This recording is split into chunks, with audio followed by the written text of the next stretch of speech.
এই আন্দোলনের master mind বলতে কিছু নেই। দেশনায়ক জনাব তারেক রহমান আমাদের নেতৃত্ব দিয়েছে। জগন্নাথ বিশ্ববিদ্যালয় ছাত্রদল প্রতিটি ক্রিয়াশীল ছাত্র সংগঠনের সাথে বন্ধু প্রতিম এত নির্যাতন অত্যাচারের পরেও ছাত্রদল কিন্তু প্রতিটা কর্মসূচি একদম প্রকাশ্যে পালন করেছে। এই আন্দোলন করতেছে সাধারণ শিক্ষার্থীদের ব্যানারে, এই সেই। পরবর্তীতে দেখা যাচ্ছে যে ওই আন্দোলনের নেতৃত্বে কারা দিচ্ছে? শিবিরের কেউ না কেউ। আসলে দেখেন, আমরা ৭১-এর স্বাধীনতা যুদ্ধর ইতিহাসটা পড়েছি, আমাদের বাবাদের কাছে গল্প শুনেছি।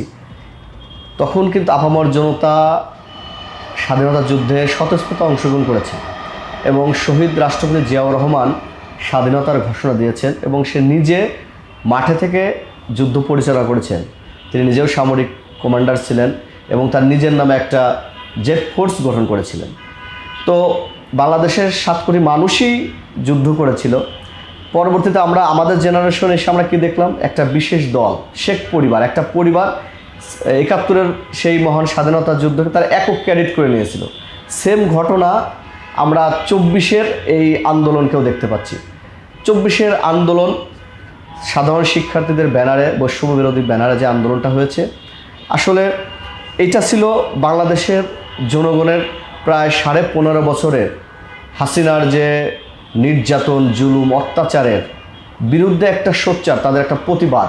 একদম অনেকেই নীরবভাবে প্রতিবাদ করেছে। এই সুযোগটা ছিল হচ্ছে মানুষ একদম রাস্তায় নেমে এসেছিল। এখন অনেকেই চাচ্ছে তাদের নিজেদের ক্রেডিটটাকে জাস্ট নিজেদের দলে বা নিজেদের সংগঠনে হাইজেক করে নেওয়ার জন্য ওই আওয়ামী লীগকে তারা, আমি মনে করবো যে, ফলো করতেছে। ৭১-এর যুদ্ধকে যেভাবে আওয়ামী লীগ তাদের ব্যক্তিগত অর্জন বলে নিয়েছিল, বিশেষ কিছু গোষ্ঠী, দুই একটা দল সেম ঘটনাকে, মানে ২৪-এর এই আন্দোলনকে মাস্টার মাইন্ড নিয়ে তারা জাস্ট তাদের নিজস্ব পাল্লাটাকে ভারী করার জন্যই একটা অপচেষ্টা চালাচ্ছে। এই আন্দোলনের মাস্টার মাইন্ড বলতে কিছু নেই। এক এক জায়গায়, এক এক এলাকায় এক এক সিস্টেম আন্দোলন হয়েছে এবং প্রত্যেকটা এরিয়াতে কিন্তু তাদের সর্বোচ্চ দিয়ে এলাকার লোকজন কাজ করেছে। তো ওখানে কি সেই শিবিরের সাদেক কায়েমকে নেতৃত্ব দিয়েছেন? দেননি। কিন্তু ওখানকার স্থানীয় জনতা তাদের নিজেদের উদ্যোগে, নিজেদের সিদ্ধান্তে কাজ করেছেন এবং সেখানে সফল হয়েছে। আসলে একক ক্রেডিট, একক কেউ যদি বলে সে মাস্টার মাইন্ড, এই আন্দোলনের আমি বলবো একক মাস্টার মাইন্ড কেউ না। আসলে যাদের নেতৃত্ব বলতে কি, নেতৃত্ব কিন্তু আমাদের দিয়েছে দেশনায়ক জনাব তারেক রহমান। দেশনায়ক জনাব তারেক রহমান আমাদের নেতৃত্ব দিয়েছে।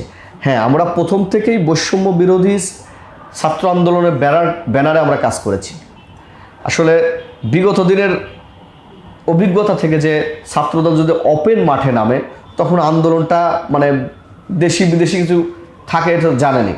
বিভিন্ন ষড়যন্ত্র হয় এই আন্দোলনটাকে নিঃশেষ করার জন্য। আর যদি ছাত্রদল প্রথম থেকে ছাত্রদলের ব্যানারে করতো, আন্দোলনটা হয়তো অন্যদিকে মোড় নিতে পারত। আসলে আমাদের সাথে তাদের দ্বন্দ্বটা হচ্ছে এইখানে।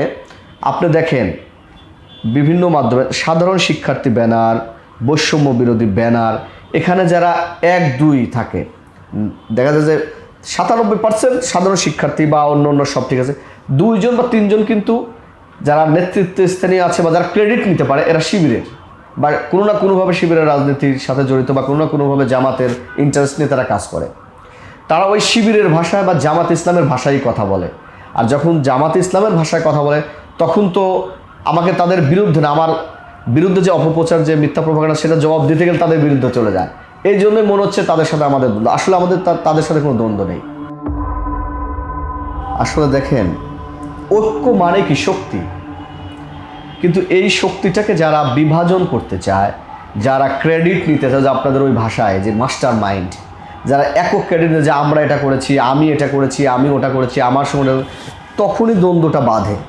জগন্নাথ বিশ্ববিদ্যালয় ছাত্রদল প্রতিটি ক্রিয়াশীল ছাত্র সংগঠনের সাথে বন্ধু প্রতিম এবং খুবই সৌজন্যমূলক আচরণ করে এবং একই সাথে কাঁধে কাঁধ মিলে কাজ করে। যার উদাহরণ আপনি বিগত দিনে দেখেছেন। সেদিন সিলেটের এমসি কলেজে একটা দুর্ঘটনা ঘটলো। শিবিরের নেতাকর্মীরা একজন সাধারণ শিক্ষার্থীর উপর হামলা করলো। সেখানে কিন্তু জগন্নাথ ছাত্রদল সহ আরও বিভিন্ন ছাত্র সংগঠন একসাথে আলাদা আলাদা ব্যানারে আলাদা আলাদা জায়গায় প্রোগ্রাম করেছে এটার বিরুদ্ধে।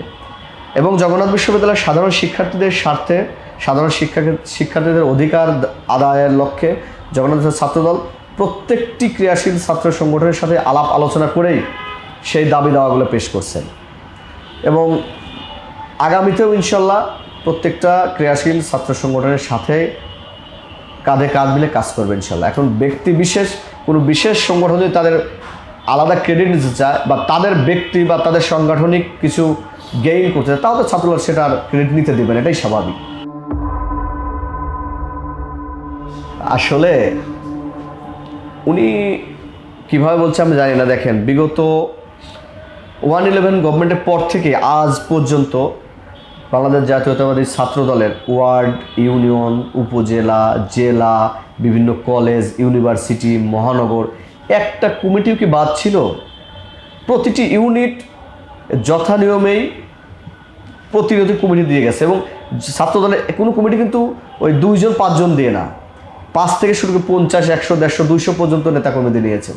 উনি যে কথাটা বলেছে যে ব্যানার ধরার লোক ছিল না, এটা আসলে ওনার এই কথাটার মাধ্যমে উনি আসলে ওনার ছোটো মন মানসিকতার হীনমন্যতার পরিচয় দিয়েছে। যখন ছাত্রদলই একমাত্র ছাত্র সংগঠন যারা বিগত 15.5 বছরের ফ্যাসিস্ট আন্দোলনের প্রতিটি আন্দোলনই রাজপথে সর্বোচ্চ ভূমিকা পালন করেছে। হ্যাঁ, সেখানে হয়তো লোক সংখ্যা কম ছিল, কেন ছিল এটা সবারই জানা।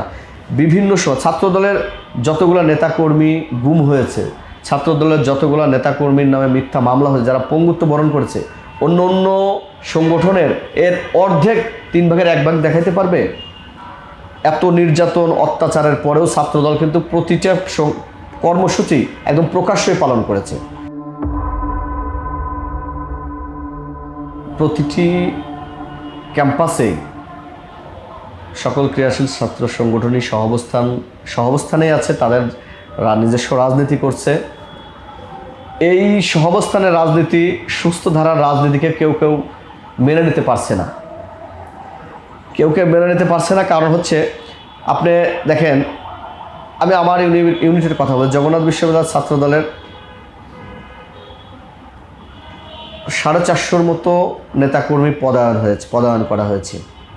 এখন এইখানে কিছুদিন কিন্তু আন্দোলন করেছিল মুক্ত সংগঠন, যেটাই বলি, মানে সাধারণ শিক্ষার্থী, যেখানে ছাত্র রাজনীতি নিষিদ্ধ করতে হবে।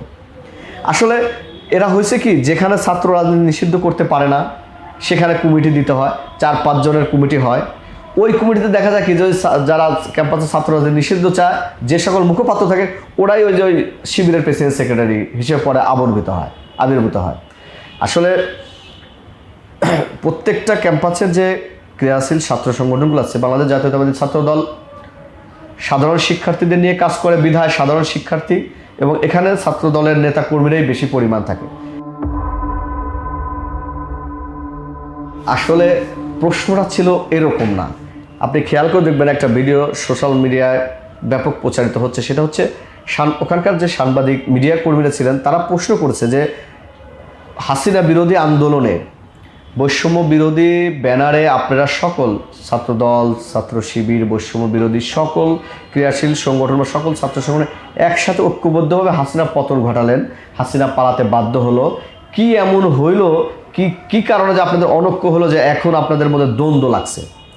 জাস্ট এই কথাটাকেই বাংলাদেশ জাতীয় ছাত্রদল কেন্দ্রীয় সভাপতি রাকিব ভাই বলছে যে এই দায়টা শিবিরের উপর। সে কিন্তু কোনো মারামারির দায়ের কথা বলে নাই। ওই অনৈক্য সৃষ্টি কেন হয়েছে এই দায়টা শিবিরের উপর কেন বলছে তিনি? আপনি খেয়াল করে দেখবেন যে বিভিন্ন ক্যাম্পাসে ছাত্র রাজনীতি নিষিদ্ধ চায়। কারা চায়? এই আন্দোলন করতেছে সাধারণ শিক্ষার্থীদের ব্যানারে, এই সেই। পরবর্তীতে দেখা যাচ্ছে যে ওই আন্দোলনের নেতৃত্বে কারা দিচ্ছে? শিবিরের কেউ না কেউ।